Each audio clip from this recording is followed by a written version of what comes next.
Today's topic is for leadership development in the workplace, and we're going to talk about giving healthy feedback at work. These insights are drawn from Kim Scott's New York Times bestseller, the book called Radical Candor. And see if you can identify yourself on this chart. You're either an R, an H, an I, or an A. And they represent two dimensions of leadership. On the horizontal axis, you're either indirect or you're direct. And on the vertical axis, you're either empathetic or apathetic. The author uses the terms caring personally and challenging directly. And the greatest leaders can combine these two things, and therefore they are the H, the healthy leaders.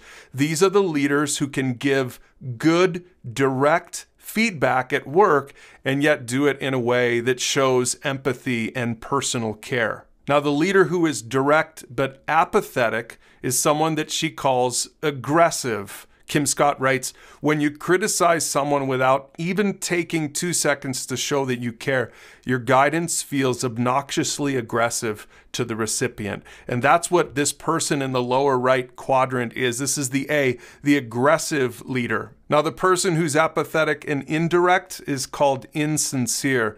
Kim Scott says, manipulatively insincere guidance happens when you don't care enough about a person to challenge directly.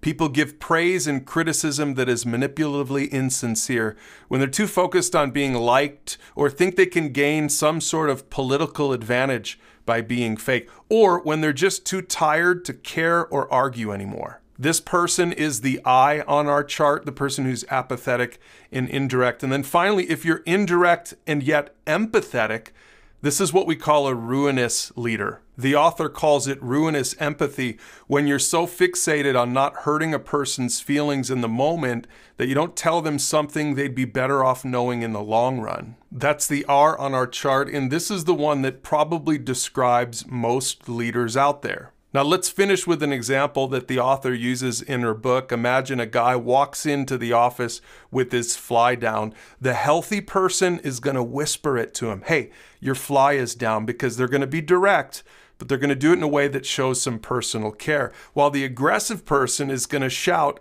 look everyone, his fly's down. They're direct enough, that's for sure, but they do it in a way that shows that they don't really care about the person's feelings. The insincere person is silent, but because he's worried about his own feelings. So he's not going to say anything, but he also doesn't really care first and foremost about how the other person feels about it. While the ruinous person is silent because he's worried about the other guy's feelings. He's also indirect, but he does it from a place of empathy, from a place of concern for the other person. So consider from this chart where you would rate your leadership style, and maybe even ask someone at work to give you a rating.